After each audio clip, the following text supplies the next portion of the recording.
Assalamualaikum warahmatullahi wabarakatuh. Ya, izin menyampaikan ya ibu-ibu semuanya. Perkenalkan terlebih dahulu saya Dr. Rahma dari Majelis Kesehatan Aisyah. Seperti itu ya Bu ya. Jadi pada kesempatan kali ini kami itu dapat amanah nih Bu. Ibu-ibu semuanya muslim ya Bu ya? Oke, dapat amanah. Allah itu sudah memberikan kita surat cinta. Surat cinta ini. Surat cintanya ada di Al-Quran, surat An-Nisa ayat 9. Bisa dibantu membuka nggak Bu?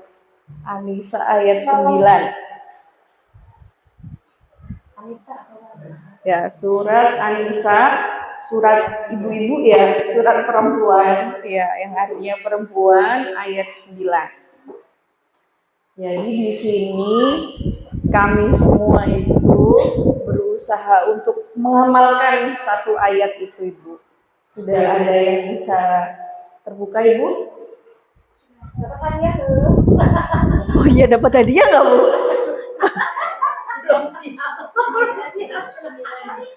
Ada Bu? Siapa ibu-ibu yang mau membacakan? Ya, ini mic-nya, silakan. Yang ini benar? Iya. Waliyahsal lagi.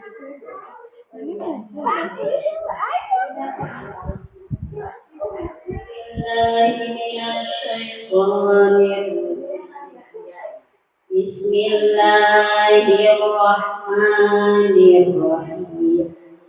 Wala yakhsha alladziina law taru min khalfihim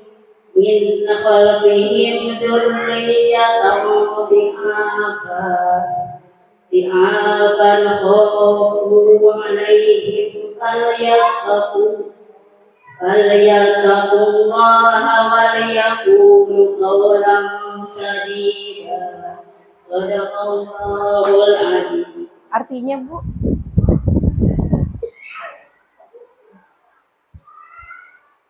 Dan hendaklah takut kepada Allah orang-orang yang seandainya meninggalkan di belakang mereka anak-anak yang lemah yang mereka khawatir terhadap kesejahteraan mereka.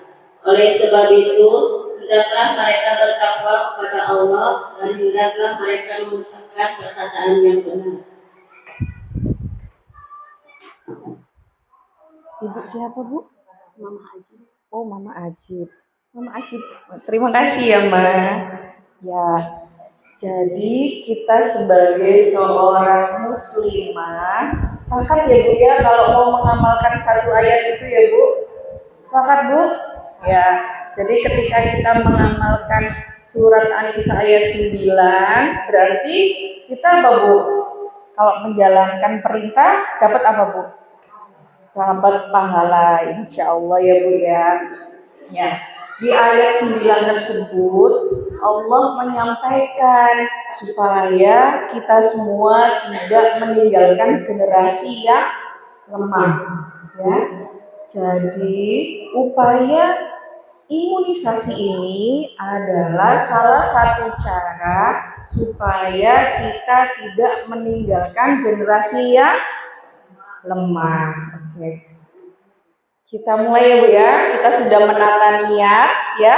Niatnya untuk mengamalkan perintah Allah, menjalankan perintah Allah. Slide selanjutnya. Jadi sebenarnya ini kebanyakan ibu. Ya, jadi apa sih imunisasi itu ya Ibu? Anak-anaknya sudah diimunisasi semua belum Bu? Sudah. Ada anak yang kecil lagi? Udah besar semua? TK semua ya. Jadi di sini kami menyampaikan, nanti tolong disampaikan kembali buat keluarganya, buat tetangganya, buat orang-orang di sekitarnya, supaya kita sama-sama tidak meninggalkan generasi yang lemah. Jadi imunisasi adalah suatu ikhtiar kita ya Bu ya, memberikan vaksin untuk membentuk sistem imun Sistem imun itu kekebalan bagi tubuh yang diberikan suntikan tadi. Ada yang disuntik, ada yang ditetes ya. Tuh. Jadi untuk menguatkan sistem imun. Nah, vaksin itu yang disuntik, yang zatnya yang diberikan adalah produk biologi yang bisa dari virus, bisa dari bakteri, atau kombinasi keduanya, tapi yang sudah dilemahkan, ya. Jadi istilahnya kita akan melatih tubuh kita, ya, latihan. Namanya latihan itu berarti bukan bakteri virus yang liar, ya, artinya dia sudah dibuat KO dulu gitu ya, terus dilatihkan ke tubuh kita supaya kenalan, Bu, sistem imun kita itu kenalan dengan bakteri atau virus yang dimasukkan itu. Slide selanjutnya.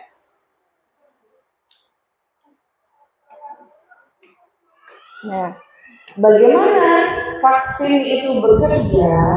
Ya, ini ya.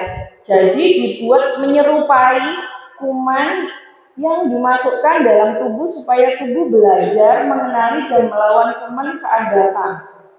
Ibu ya, latihan perang, Bu, ceritanya, Bu. Sebelum terjun ke medan perang itu dilatih dulu. Kalau latihan itu berarti lebih apa, Bu? Kalau latihan lebih banyak bekalnya, ya, lebih banyak bekalnya, dipersiapkan semuanya, kemudian diberikan, nggak jelas ya tulisannya. Oke, diberikan vaksin, disuntikkan, nanti di dalam tubuh itu ada namanya apa, Bu? Temennya sel darah merah itu kan banyak, ya, Bu ya. Itu ada pasukan pertahanan tubuh. Mulai dari masuk mulut ini ada, ya. Biasanya apa, Bu? Di sini paling depan ada amandel semua, Bu? Ada ya. Kalau membesar namanya amandelnya besar. Jadi semua punya amandel. Itu salah satu pertahanan tubuh yang paling depan. Kemudian turun lagi, tambah masuk ke dalam, ke darah, itu juga ada sistem pertahanan lagi, ada kayak makrofag, ada imunoglobulin, kayak gitu-gitu, Bu. Bahasanya tambah aneh-aneh nanti ya. Kalau nggak di ilmu kedokteran nanti tambah ruwet. Simpelnya itu ya, Bu ya, ada sistem imun. Ya gitu. Sistem imun itu kadang berarti banyak hal yang terlibat. Seperti tadi ada imunoglobulin, makrofag dan lain-lain. Itu semua dilatih, kenalan. Istilahnya salaman dulu. Kenalkan, saya bakteri TBC. Itu biasanya imunisasi apa, Bu, untuk mencegah TBC? Apa, Bu? BCG. Udah pinter canggih. Jadi kenalan dulu. BCG itu disuntikan, yang biasanya mentul itu ya, Bu ya. Ya, di lengannya itu. Nah, kenalan itu tubuhnya. Perkenalkan, ini adalah bakteri TBC gitu, kenalan. Nah, ketika sudah kenalan, sistem pertahanan tubuhnya itu selamat datang, Bu Ani. Ya, sistem pertahanan tubuhnya itu ketika sudah kenalan, dia akan apa, Bu? Kalau biasanya ada tamu baru kenalan, ibu-ibu nyiapin apa ini? Nyiapin tempat duduk, ya, Bu ya. Ada makanannya, ada minumannya. Kalau mau presentasi disiapkan apa? Layarnya, proyektornya, seperti itu, Bu. Jadi ketika kenalan, oh ini bakteri TBC yang sudah dilemahkan tadi dengan imunisasi BCG. Nah, sistem kekebalan tubuh itu akan membentuk, oh kalau ada yang seperti ini saya harus siap-siap seperti ini gitu. Menyiapkan antigen, antibodinya seperti itu ya, Bu ya. Akhirnya nanti sistem imunnya naik karena sudah kenal gitu. Sewaktu-waktu di kemudian hari ketemu bakteri TBC yang sebenarnya yang liar. Jadi kalau sudah diimunisasi BCG, itu tidak menutup kemungkinan nanti ke depannya akan kena TBC. Tidak menutup kemungkinan. Tapi ketika kena TBC, ada nih. Jadi dia tidak akan apa Bu? Parah. Karena sudah kenal, sudah siap-siap di dalam tubuhnya itu kalau didatangi oleh bakteri TBC, sistem imunnya itu harus apa? Sudah siap. Beda kalau tidak pernah diimunisasi BCG, kelabakan dia, dadakan gitu, tiba-tiba disidak sama bakterinya. Akhirnya dia tidak persiapan, semuanya kena akhirnya. Seperti itu. Akhirnya menjadi parah. Seperti itu ya Bu ya, contohnya. Nah, seperti itu. Slide selanjutnya Ibu. Nah, ini.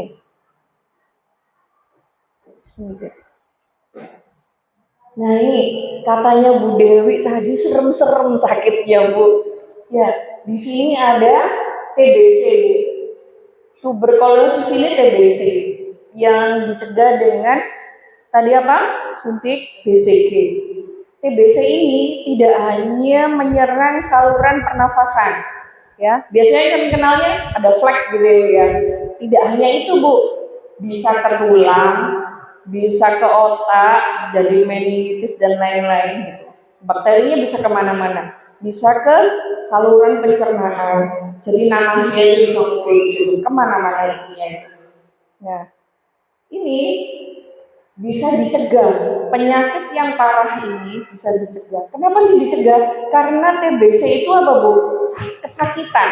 Ya, kalau kena tulangnya gimana? Digerakin Bu sakit. Kalau batuknya lama, batuk terus ya Bu ya. Terus kalau saluran pencernaannya yang kena, gimana mau makannya ya? Pasti terganggu. Kalau di otak rawan terjadinya kematian, ya. Apalagi kalau sampai batuk darah, sesek itu juga arahnya ke kematian. Kita cegah yang seperti itu. Jangan sampai terjadi kematian. Ya, ibu-ibu sekalian seperti itu. Nih, kemudian ini apa nih Bu? Polio nih Bu. Ini tuh kakinya apa? Mengecil, tidak bisa tumbuh besar. Polio ini menyerang di batang otak, ya. Sistem apa ya? Sistem saraf pusat yang diserang. Jadi sarafnya kan kalau saraf itu akan mengaliri apa Bu? Anggota gerak ya Bu ya. Nah, di sini ototnya menjadi lemah karena tadi. Nah, ketika kecil mengalami polio, maka nanti semakin besar ini kakinya nggak bisa tumbuh sempurna. Akhirnya apa Bu? Jalannya bagaimana? Nggak bisa ya Bu, yang tidak bisa normal seperti kebanyakan yang ada. Itu kita cegah. Kemudian apalagi Bu ini Bu? Nih, ini tetanus Ibu. Tetanus itu apa vaksinnya namanya Bu? DPT. Nah, DPT T-nya itu kan tetanus. Pada bayi yang terkena tetanus, ini biasanya ototnya semuanya kaku Bu, sampai melengkung gini ya. Bahkan ininya tuh gini terus Bu. Jadi nggak mau nenen, ya tertutup. Kalau nggak mau nenen gimana Bu? Jadi dehidrasi, kekurangan cairan, nggak mau makan, gitu ya Bu ya. Tuh, kalau nggak mau makan gimana Bu? Iya, lemes dan seterusnya bisa mengalami hal yang tidak diinginkan. Itu dicegah. Ini jadi berbahaya sekali, bisa menimbulkan kematian juga. Terus ini pertusis, kan DPT, P-nya itu pertusis. Pertusis ini nama sebutannya batuk 100 hari. Jadi batuk terus gitu Bu, ngokel gitu terus sampai dia kesulitan bernafas karena batuk terus. Terus kalau nggak gitu matanya sampai kemerahan kayak mau berdarah gitu. Itu yang parah. Terus ininya kayak lebam gitu, biru-biru. Saking apa ya, batuknya tidak pernah berhenti-berhenti. Itu kasihan lah kalau melihat anak sampai menderita pertusis. Nih, saluran nafasnya akan terganggu ya. Kemudian difteri. Difteri itu apa Bu biasanya Bu? Difteri di tenggorokannya. Tenggorokannya ini itu ada putih-putihnya di kanan kirinya. Ini kalau putih-putihnya itu dilepas, dikecantol dikit gitu berdarah. Nih, rapuh. Terus ini tuh bisa sampai nutup di saluran nafas yang paling depan. Akhirnya dia bisa sesak. Itu ngeri ya Bu ya, kebayangin ya, aduh kalau anak kita sampai kayak gitu tuh gimana kita sebagai ibu tuh repotnya itu seperti apa? Seperti itu ini seperti ini. Kemudian apa lagi Bu? Ada campak, ada rubella. Ini biasanya yang diserang itu di selaput mukosa. Mukosa itu ada di mata. Biasanya matanya merah. Terus di saluran nafas biasanya pilek, batuk. Terus di ini mukosanya mulut biasanya ada sari tawa. Di saluran pencernaan jadinya apa? Diare. Kayak gitu Bu, ya. Campak itu kayak gitu. Bahkan bisa juga ke selaput yang di otak. Nah, kalau sudah kena otak itu kemungkinan apa ya dibiarkan malam. Jadi sangat kesakitan sekali lah. Nanti efeknya bisa balik lagi ke arah kematian. Jadi semua penyakit yang di sini, ya ini yang di mana namanya perempuan ya Bu, ada kanker serviks. Ini imunisasi HPV, ya bisa dicegah seperti itu ya. Dengan biasanya anak-anak SD itu disuntik. Nah jadi nanti kalau anak-anak ibu sudah SD itu nanti ada imunisasi bias. Di kelas 1 ada yang disuntik lagi, di kelas 5 atau 6 disuntik lagi, mohon diizinkan untuk kebaikan putra dan putri kita juga. Oke, slide selanjutnya Ibu.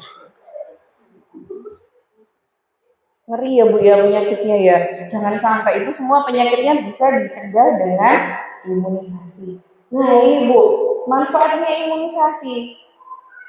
Jadi ini yang ini itu orang sehat tidak diimunisasi. Yang kuning-kuning ini orang sehat dia diimunisasi. Yang merah ini orang sakit tidak diimunisasi menularkan, ya. Jadi di sini tadi apa? Orangnya sehat tidak diimunisasi. Terus di antara mereka ada yang sakit, ya Bu.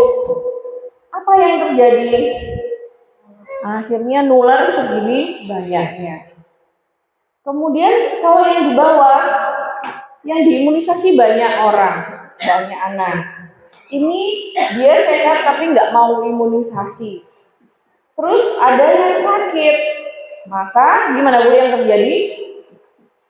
Yang terjadi akan terbentuk kekebalan komunitas.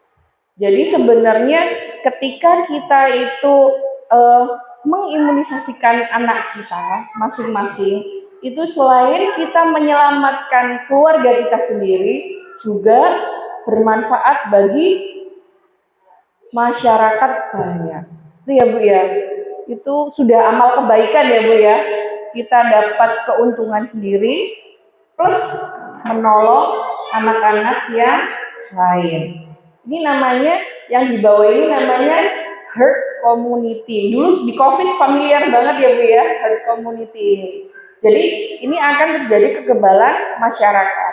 Kalau yang satu-satu kekebalan individu, ini sudah masyarakat. Targetnya sekarang harus 100% anak itu bisa diimunisasi. Tidak boleh ada yang tertinggal. Oke, slide selanjutnya.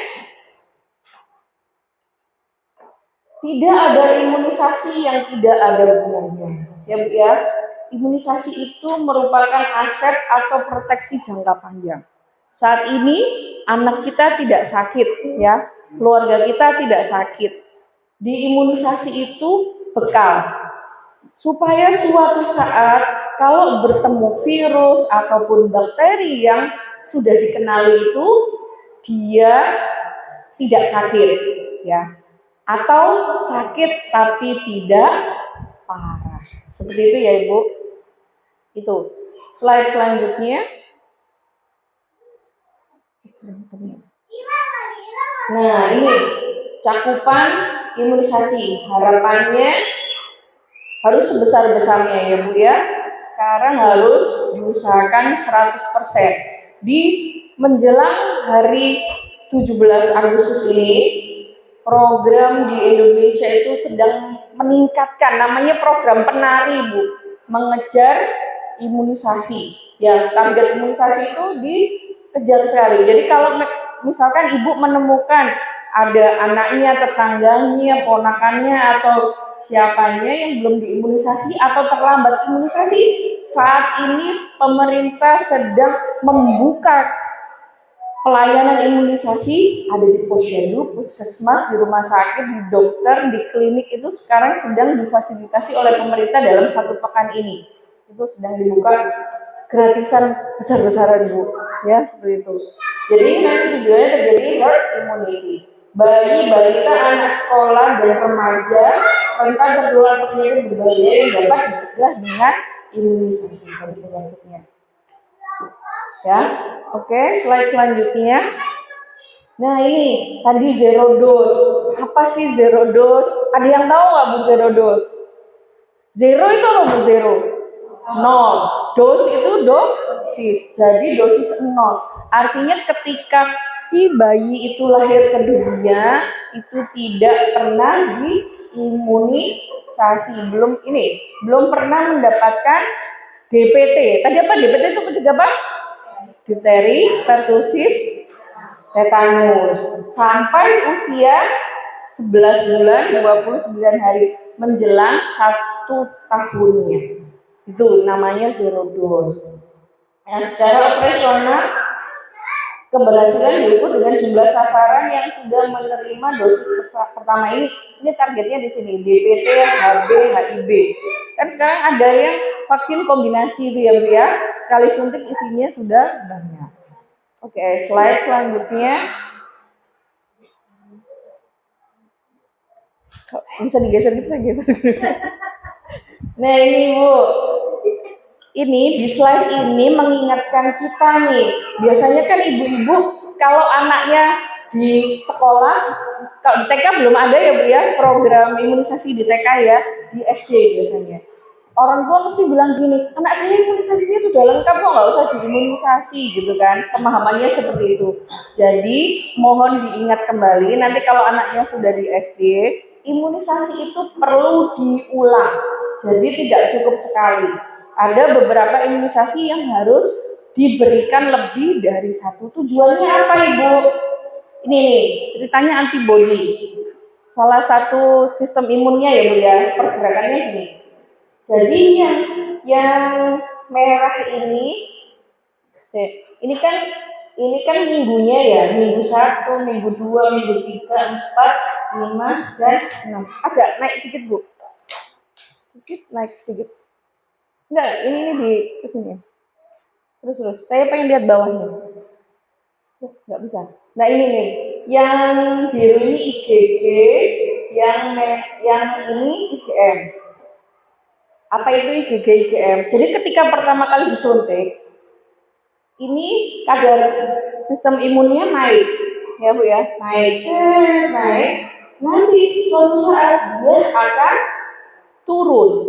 Nah, ketika turun ini akan diberikan dosis yang berikutnya untuk menaikkan antibodi imunoglobulin. Nah, yang IgM ini dia nggak bertahan lama Bu naiknya Bu, dia akan turun. Tapi yang IgG yang ungu ini dia akan bertahan lama seperti itu. Bahkan ada yang ini misalkan 2 kali suntikan bisa bertahan sampai seumur hidupnya itu ada. Ada yang harus diulang berapa Bu? Kalau yang BCG sekali ya Bu ya. DPT sampai berapa? Oh ya boleh dibagikan Bu Dewi itunya. Nah ini nih dibagikan saja. Saya minta satu Bu. Nah, ini ya pemberian vaksinnya bisa 1 kali, bisa berulang. Itu nanti ada jeda seperti yang ada di jadwal ini. Kemudian pemberiannya ada yang disuntik, ada yang diteteskan. Kita naik lagi slide-nya Bu. Ya, lagi vaksin satu. Oke. Ya, tadi imunisasi itu adalah upaya ikhtiar kita yang paling efektif dan efisien untuk meningkatkan kekebalan tubuh agar terhindar dari penyakit infeksi yang sudah ada di gambar yang tadi. Jadi anak-anak terlindung dari infeksi berat dan kedepannya tuh diharapkan semua penyakit yang ada tadi itu hilang. Hilang Bu, diharapkan hilang, tidak ada lagi di Indonesia. Seperti itu. Itu namanya eradikasi. Ya, slide selanjutnya. Nah, ini ada beberapa anak yang kontraindikasi itu apa? Tidak boleh diberikan imunisasi. Sakit berat, ya Bu ya, misalkan lagi masuk di ICU gitu ya, itu tidak dulu. Atau imun defisiensi, itu contohnya pada anak apa Bu? Yang daya tahan tubuhnya turun. Apa Bu? Anak yang terkena ya bisa, atau HIV/AIDS ya, ada kan anak bayi lahir sudah HIV/AIDS sudah ada ya kayak gitu. Atau terapi imunosupresif, misalkan pada anak kecil yang mengalami gagal ginjal misalkan, itu kan ada terapi ditekan sistem imunnya. Ini terapi, jadi dia ada terapi kortikosteroid. Kemudian vaksin ini untuk HIV itu tidak diberikan vaksin hidup.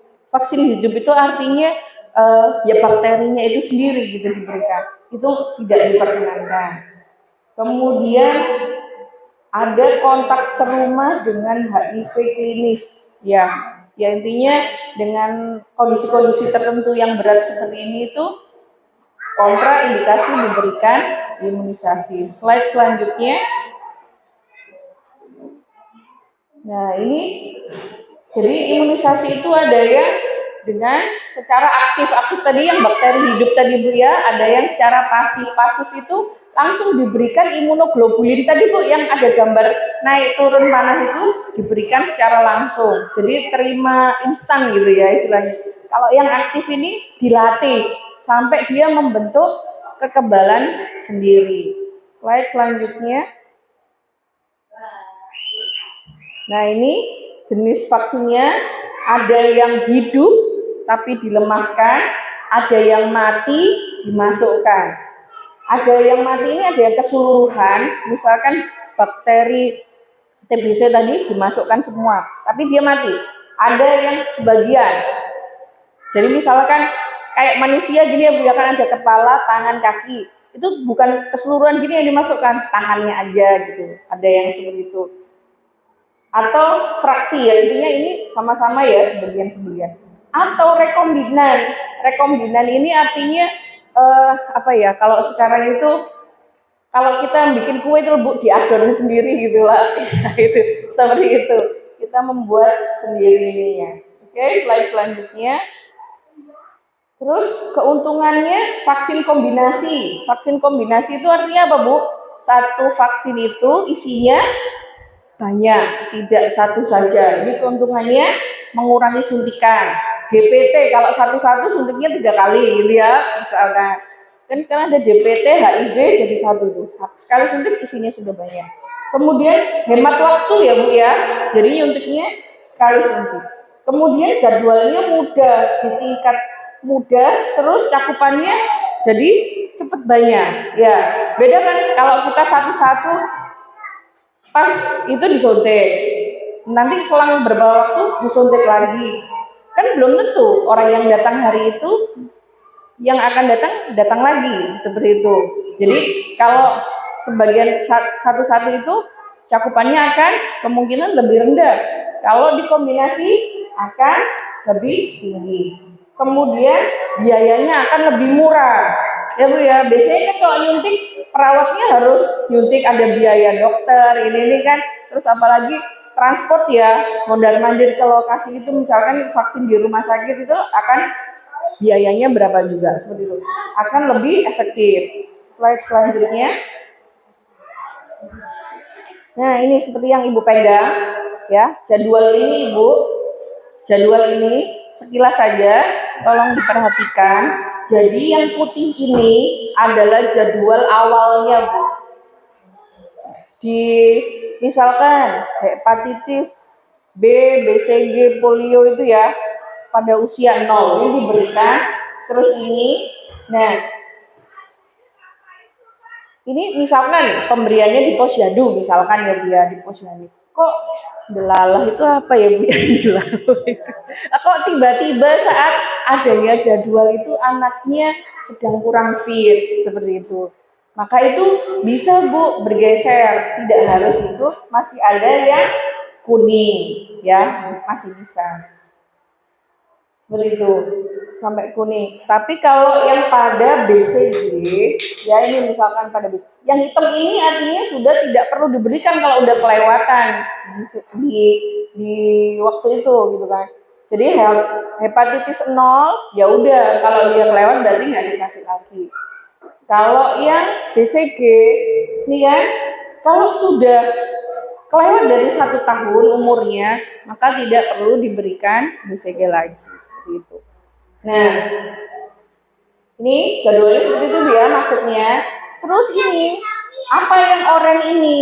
Nah, oranye ini adalah imunisasi kejar Bu. Jadi seumpamanya nih ada anak, ketika posyandu sakit terus, akhirnya banyak yang terlewat gitu ya imunisasinya sampai dia umur 1 tahun. Nah, artinya ketika dia datang mau diimunisasi itu langsung bisa diberikan imunisasi seperti itu artinya ini imunisasi kejar. Iya, bisa dirapel-rapel seperti itu. Artinya tidak ada kata terlambat untuk imunisasi. Ya, seperti itu. Kita bekali anak kita, cucu kita, ponakan kita semuanya supaya diimunisasi tidak terkena, bukan tidak terkena ya, supaya sistem imunnya kuat untuk menghadapi penyakit-penyakit yang tadi itu yang dapat dicegah dengan imunisasi karena penyakitnya parah, nggak enak, menimbulkan kesakitan bahkan kematian. Selanjutnya, nah ini dampak jangka panjangnya imunisasi. Jadi imunisasi itu investasi kesehatan. Seperti ibu nabung di bank itu ya Bu ya, ditabung itu kan kita menyiapkan untuk dana dadakan ataupun nanti pengen ke depannya mau apa. Sama imunisasi juga adalah investasi kita ke depannya. Terus tumbuh kembang optimal. Coba bayangkan ibu ketika mengasuh anak, ketika anaknya sakit, ya Bu ya, anak yang awal mulanya belajar berjalan sudah rambatan, sudah merambat, terus sakit Ibu, gimana? Jadi nggak mau kan Bu, jadi merangkak lagi, ya seperti itu ya Bu ya, tumbuh kembangnya akan terhambat. Tapi kalau diimunisasi, imunnya baik, dia kalau sakit lewat aja, itu jadi tumbuh kembangnya akan optimal. Kemudian produktivitas bekerja dan perolehan pendapatan saat dewasa meningkat. Ya, nanti di saat dewasa dia tidak mudah sakitan, terutama yang terkait penyakit tadi. Oke, slide selanjutnya. Nah, ini gimana caranya untuk mengurangi nyeri saat disuntik? Kontak mata, dihipnotis ya. Ya intinya anaknya ini kan dikondisikan di pangku dengan ibunya, bisa sambil menetek, terus jangan terlalu kenyang. Nanti kalau nangis bisa muntah. Hati. Kemudian bisa didudukkan, dipegangin gitu ya Bu ya. Biasanya kalau bayi kan dipegangin terus jangan ngelihat yang nyuntik tapi ngelihat mamanya seperti itu ya. Terus ini sih cara yang menyuntik ya, ini cara yang menyuntik. Oke, slide selanjutnya. Nah ini benar yang bawa. Nah ini kalau terjadi demam ya nggak usah panik Ibu, tinggal diberikan paracetamol. Slide selanjutnya. Nah ini ya kalau masih kecil di bedong ya caranya menanam. Kemudian apa? Di bedong terus tadi nyuntiknya dari sampingnya. terus ditenangkan. Ada yang biasanya ditenangkannya sambil pegang apa Bu? Dikasih apa itu? Empeng ya kayak gitu ya. Nih ada yang diayun-ayun. Ini ngedot kayak gitu ya Bu ya. Ini caranya, teknisnya. Slide selanjutnya. Nah ini ayo lengkapi imunisasi bayi, balita, anak sekolah. Kayak ya untuk mencegah sakit yang berat, cacar, dan kematian. Slide selanjutnya Ibu. Maaf. Oh, terima kasih ternyata Bu. Terima kasih banyak Ibu. Udah serius. Sudah jelas Bu? Jelas ya Bu ya. Ada yang perlu di-sharingkan?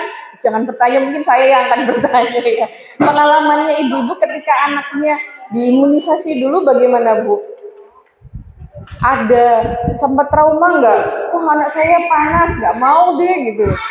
Enggak ya, biasa aja ya Bu ya. Alhamdulillah. Seneng saya dengarnya ya. Alhamdulillah ya Bu ya. Dan nggak ada reaksi aneh-aneh kan Bu selama diimunisasi. Alhamdulillah. Nanti mohon nih tim dibantu menyampaikan pesan juga supaya pesan ini diteruskan dan kalau menemukan balita yang belum diimunisasi mohon segera dikondisikan untuk menuju posyandu atau puskesmas untuk segera diimunisasi. Mumpung gratis Bu, kalau bayar sendiri itu sekali suntik berapa Bu Alfa? Bisa 1,5 juta ya Bu? Ratusan ribu lah, mahal sekali Bu. Ya. Seperti itu Bu, kita sebenarnya bersyukur juga ini jadi warga Indonesia ya Bu ya. Imunisasinya gratis gitu ya. Silakan dimanfaatkan untuk imunisasi. Jangan lupa ya Bu, niatnya tadi kita menjalankan perintahnya Allah supaya tidak meninggalkan generasi yang lemah. Insya Allah semuanya akan bernilai ibadah. Sekian dulu dari saya. Assalamualaikum warahmatullahi wabarakatuh. Oh iya Bu, silakan perkenalkan Ibu siapa? Saya Ibu Enen. Saya ini pengalaman pribadi. Ya Bu Enen, silakan. Bukan anak sekarang bukan gede.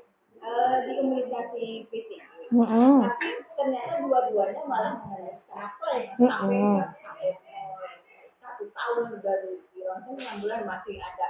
Nah itu ada pengaruhnya itu ya dari BCG itu padahal kan ada diimunisasi. Oh iya Bu, siap.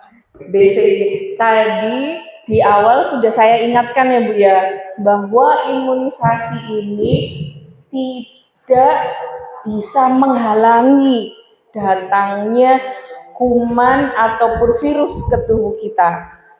Tapi itu sudah melatih tubuh kita untuk menyiapkan perbekalan. Mau gimana cara perangnya gitu ya Bu ya. Gimana cara menjamu cara menghadapi bakteri ataupun virus yang datang di kemudian hari. Ya. Jadi sebenarnya yang pertama adalah kita syukuri Bu karena sudah diimunisasi, makanya bakteri TBC-nya tidak menimbulkan yang parah gitu Bu. TBC itu bisa diobati sampai sembuh, diikuti saja gitu Bu ya. Seperti itu. Nah, selain imunisasi TBC itu harus dilakukan pencegahan banyak hal Bu. Yang pertama, tadi ya sudah imunisasi waktu kecil. Yang kedua adalah PHBS-nya Ibu. Jadi rumah itu butuh ada cahaya matahari yang lewat. Udaranya harus bisa keluar masuk. Seperti itu Bu. Jadi rumahnya. Terus satu rumah itu jangan padat penduduk. Ya artinya ruang geraknya, sirkulasinya harus bagus. Kalau misalkan anaknya 5, rumahnya berapa kali berapa ya Bu ya? Misalkan waktu itu rumahnya tipe berapa Bu yang paling kecil di perumahan Bu? 21 misalkan ya. Waktu itu anaknya 5. Terus anaknya menikah, tinggal juga di situ, ketambahan istrinya, ketambahan cucunya. Jadi di rumah itu semakin penuh. Itu pernah Bu, waktu itu Aisyah mengadakan bantuan nutrisi untuk pasien TBC itu yang tidak mampu, gitu ya. Satu rumah itu isinya 3 kakak ya Bu ya. Jadi si ibunya, terus 2 anaknya yang sudah berkeluarga, terus ada anaknya lagi yang belum berkeluarga. Jadi penuh. Jadi yang pertama itu misalkan ayahnya kena, kemudian sudah sembuh, ganti anaknya yang keluarga satunya ini kena. Jadi pingpong aja Bu, gantian pengobatannya. Nah itu karena terlalu padat. Kan bakteri TBC itu sifatnya nih Bu, ketika ada orang yang kena TBC itu batuk ataupun bersin ataupun gini ya muncrat gitu kan katakan, itu bakterinya bisa keluar bersamaan itu, bisa hidup di udara bebas ya, tapi dia akan mati kalau tadi kena matahari, kena panas gitu mati Bu, bakteri TBC itu mati seperti itu. Jadi harus dikondisikan seperti itunya ya Bu ya. Pandai berjemur. Ya itu Bu. Terus apalagi kalau ditambah orang tersebut gizinya kurang, artinya terlalu kurus misalnya, seperti itu. Itu kan berarti kalau terlalu kurus gampang sakit-sakitan seperti itu Bu. Gitu. Gimana Bu kondisi anaknya? Sekarang sudah sehat.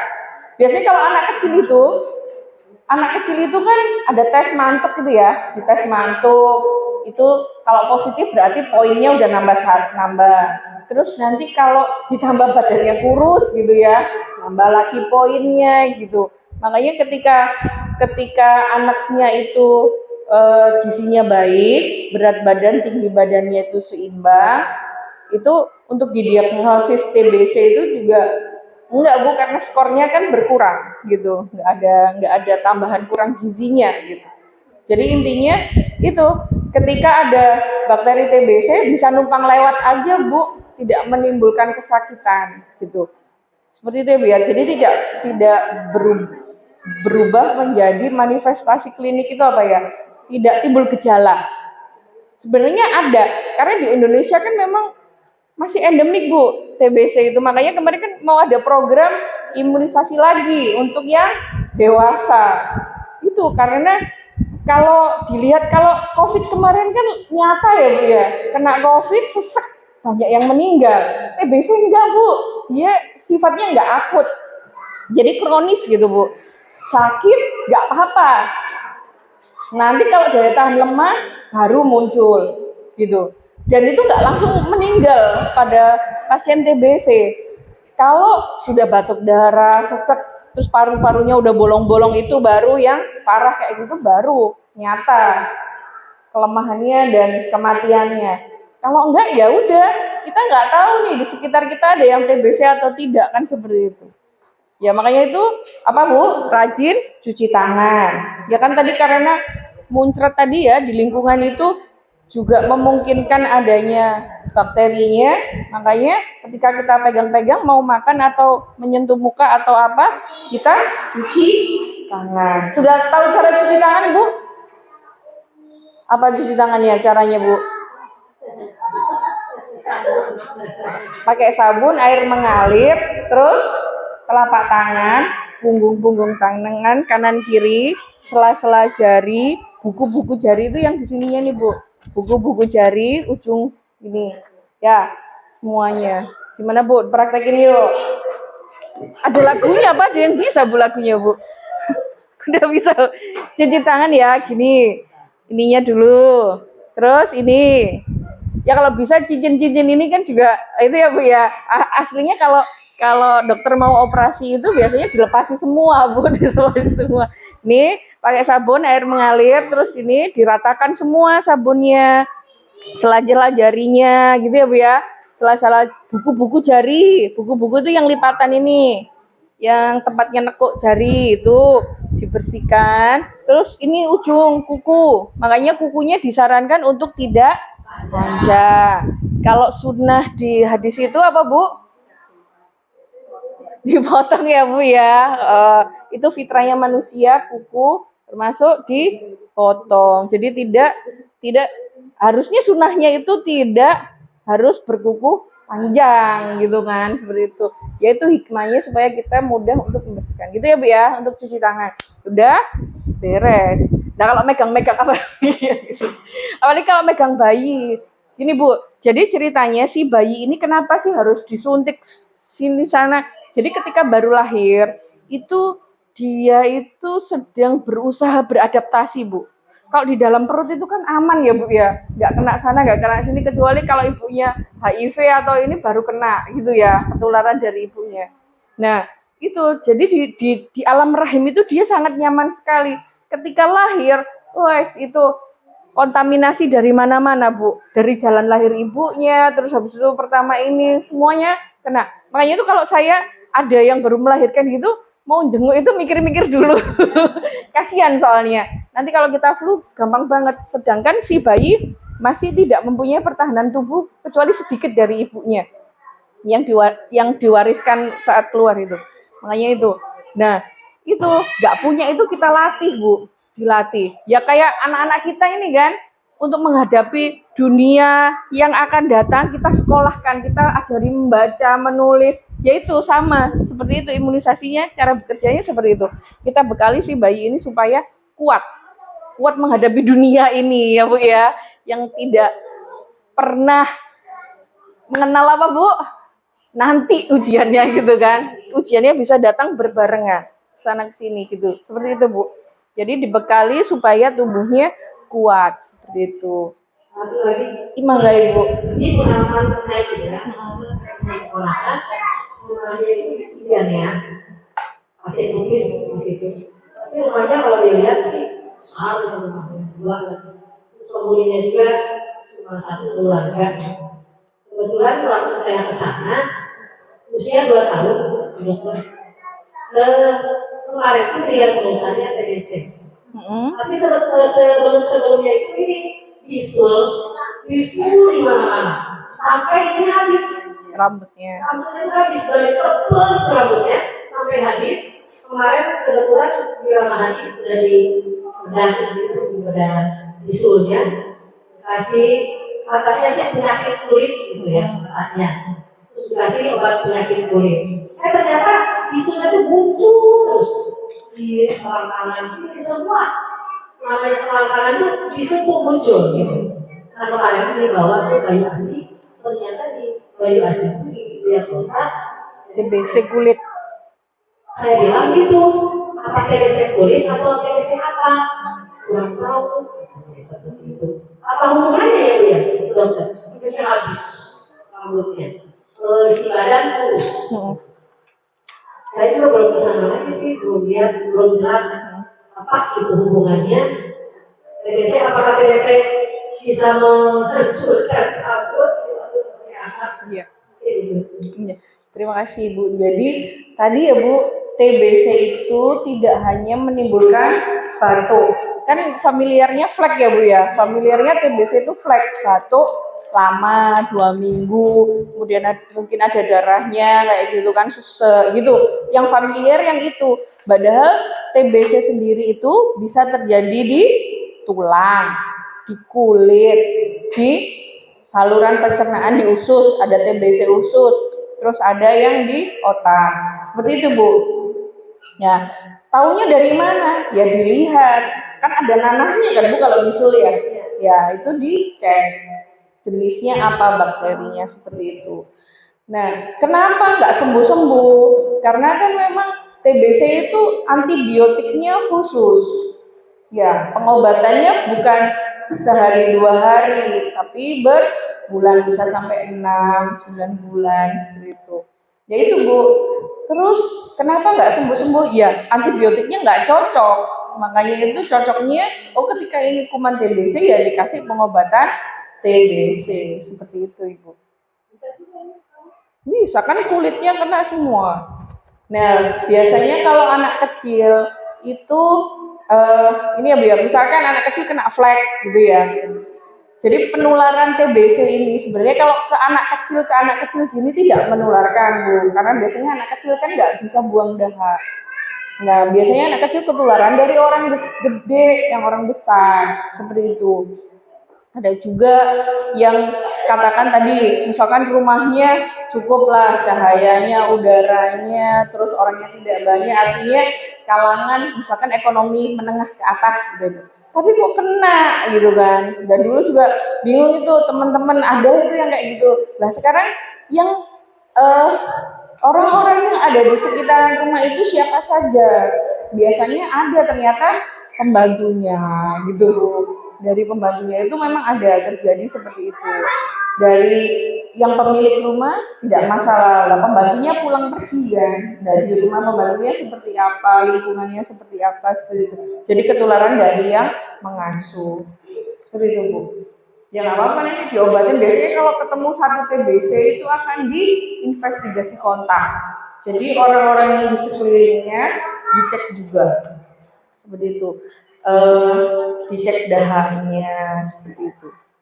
Jadi kalau TBC itu kan flek itu kan uniknya itu demamnya itu nggak kayak demam DBD gitu Bu. DBD kan demamnya banget gitu ya. Terus sampai habis baterai. Nggak apa udah Bu. Terus habis itu demamnya tinggi gitu ya. Kalau orang kena TBC flek itu demamnya sumer-sumer Bu. Nanti kalau malam itu biasanya keluar keringet dingin. Iya keringetan tapi nggak panas. Maksudnya suhu udara itu nggak panas. Jadi orang yang nggak sakit itu nggak keringetan tapi dia keringetan. Seperti itu. Terus batuknya itu kalau batuk itu ukurannya 2 minggu lebih sembuh-sembuh. Tapi tidak hanya itu juga, kalau batuk itu kan bisa macam-macam. Ada yang karena alergi juga seperti itu. Ya itu loh Bu intinya. Terus penurunan berat badan itu sangat penting banget. Biasanya rata-rata orang yang menderita flek atau TBC, tadi kan TBC kulit juga ya Bu ya, berat badannya turun seperti itu. Jadi akhirnya kurus banget gitu kan. Seperti itu. Itu sudah berapa bulan Bu? Oh baru kemarin banget ya. Setelah ini rontok semua, terus visualnya itu banyak. Itu ngasuhnya gimana Bu? Ngasuhnya? Pengasuhannya gimana?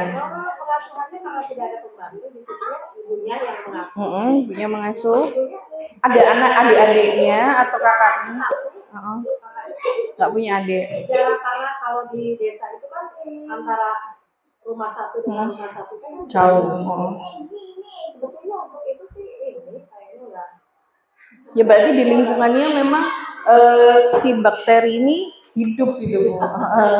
Ya terus pas dianya kurus, jadi sistem imunnya turun kena. Iya. Jadi kalau sistem imun misalkan nih anak yang satunya kurus, ya umur yang sama, ya tinggi sama, tapi beratnya berbeda. Artinya satunya cukup, beratnya satunya kurus, itu yang gampang sakit ya yang kurus. Apalagi makan minumnya susah kan biasanya anak 2 tahun gitu Bu. Makannya susah, pilih-pilih gitu kan, nggak mau sayur, maunya sama kerupuk aja misalnya gitu kan Bu. Ya itu, jadi memang anak usia segitu itu susah-susahnya ngasuh untuk memberikan makan.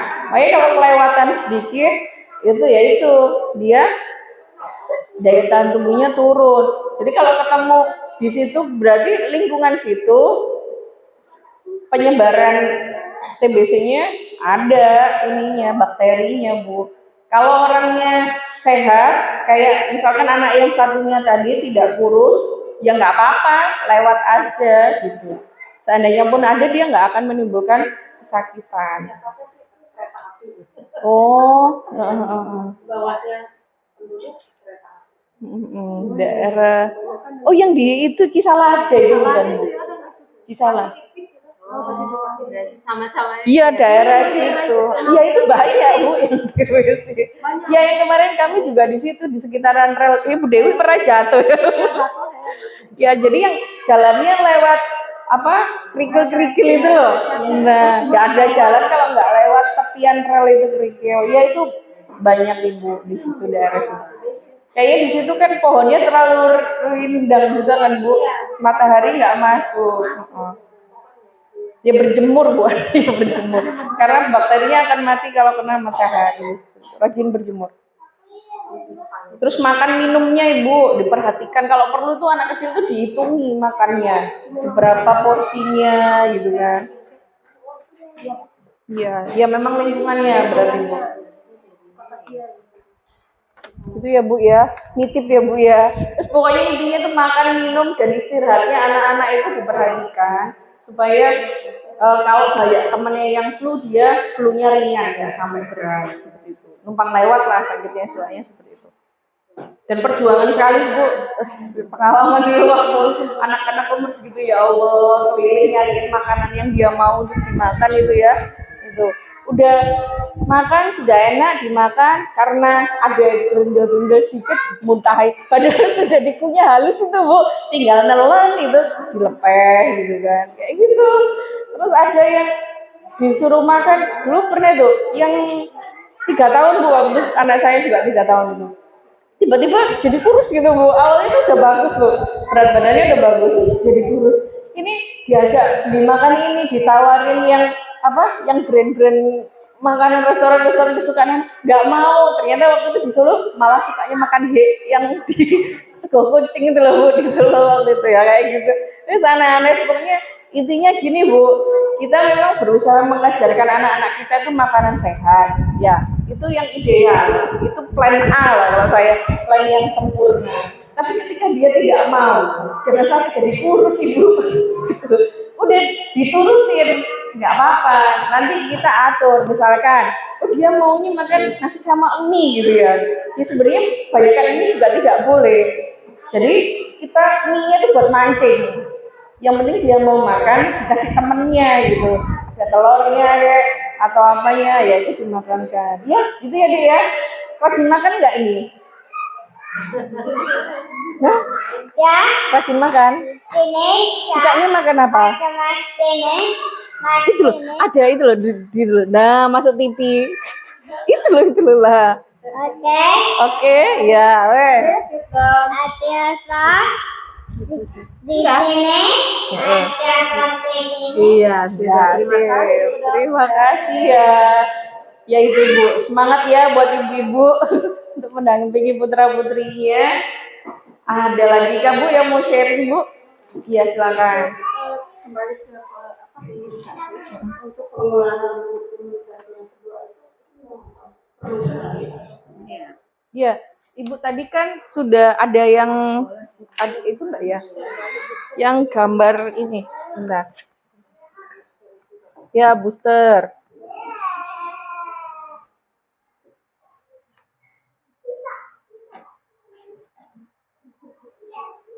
Mana tadi ya gambarnya ya?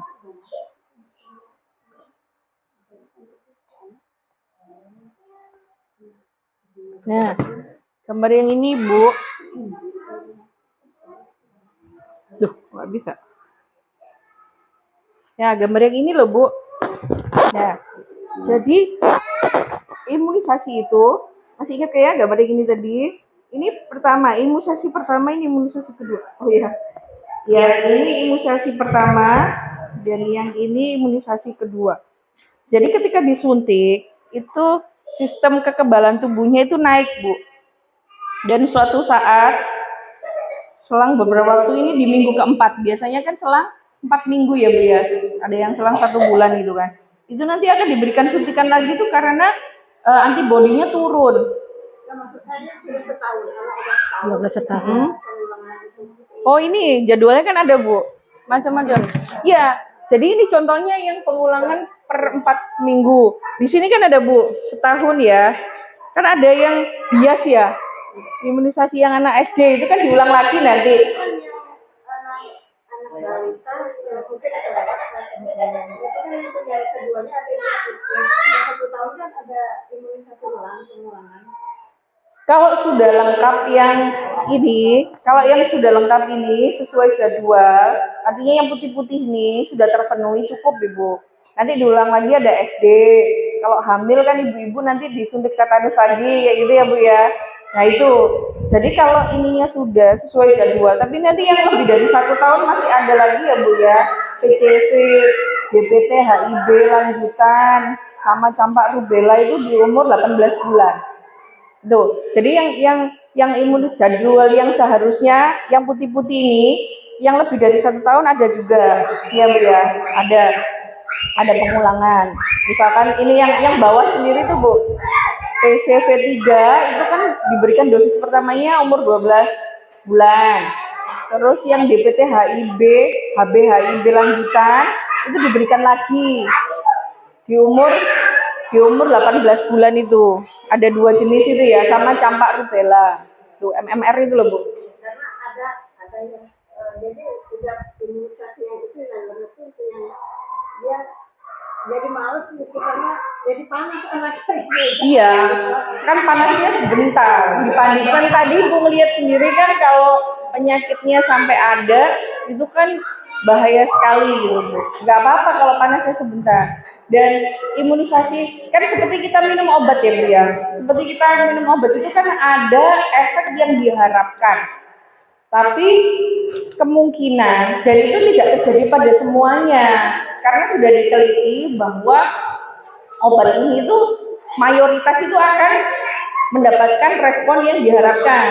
Yang tidak diharapkan itu kecil, tapi juga bukan nol. Artinya bisa terjadi gitu kan, bisa terjadi. Ya banyak-banyak berdoa, selebihnya kan takdir ya Allah gitu kan. Ya kita sebagai muslim kan seperti itu. Ya itu. Kalau ini ya disuntik bisa bengkak ya Bu ya, disuntikan itu bisa bengkak, nanti keras anaknya kesakitan itu ada ya, itu ada yang nggak terjadi apa-apa juga ada. Terus ada juga demam seperti itu kan Bu. Biasanya yang ada T-nya tetanus DPT itu demam biasanya, nggak apa-apa tinggal dikasih paracetamol saja seperti itu. Tapi nanti juga ada pilihan tadi kan pada pasien-pasien yang khusus yang ada kontraindikasi itu kan pemilihan vaksinnya tidak seperti kebanyakan Bu, khusus. Ya misalkan tadi kalau vaksinnya atau bakterinya hidup pada anak yang menderita HIV/AIDS, ya HIV gitu ya, HIV itu tidak diberikan yang hidup, misalkan seperti itu. Atau partnya apa tadi kalau seluruh badannya diberikan, ada yang cuma dikasih tangannya aja, yang model kayak gitu loh Bu. Ada yang bahkan diadonkan, kalau bikinin adonan gitu ya, yang mirip seperti gitu. Bahasa awamnya seperti itu Ibu. Itu. Jadi tergantung kondisi pada pasien. Kalau yang program dengan posyandu itu kan mayoritas, artinya asumsi kita anaknya sehat dengan anak yang sehat. Kalau anak yang khusus mungkin nanti akan diperlakukan secara khusus. Ada gitu yang seperti itu karena anaknya panas kan jadi Korea mau imunisasi. Iya nggak, dibilang nggak apa-apa aja nanti kan diberikan paracetamol, jadi diberikan aja dalam 24 jam pertama dari begitu habis disuntik dikasih, itu nggak apa-apa Bu, aman insya Allah. Ya mudah-mudahan sehat. Kita kan pengen mengusahakan jangan sampai yang penerus kita ini tidak sehat seperti itu. Oke. Gimana? Sudah ya Ibu ya. Terima kasih. Mohon maaf ya Bu kalau ada yang salah. Semoga ibu-ibu tidak puas ya, karena ini kedokteran itu sangat luas Bu. Ya seperti itu. Terus belajar, terus bertanya, menuntut ilmu. Insya Allah zaman sekarang ilmu itu banjir informasi ya Bu ya. Cuman bagaimana kita untuk membedakan ilmu ini box atau beneran ya, atau valid, atau ilmunya itu tidak menyesatkan, itu perlu dikonfirmasi dari beberapa sumber. Seperti itu ya Bu ya. Banyak juga informasi tentang imunisasi, mitos-mitosnya itu yang membuat orang takut imunisasi itu juga banyak. Dan itu dicari sumber lain sampai menemukan kebenaran yang sebenarnya. Terima kasih. Assalamualaikum warahmatullahi wabarakatuh. Vaksin HIV sama MMR memang tidak disubsidi oleh pemerintah ya? Enggak. Subsidi bapak ibunya. Waalaikumsalam warahmatullahi wabarakatuh.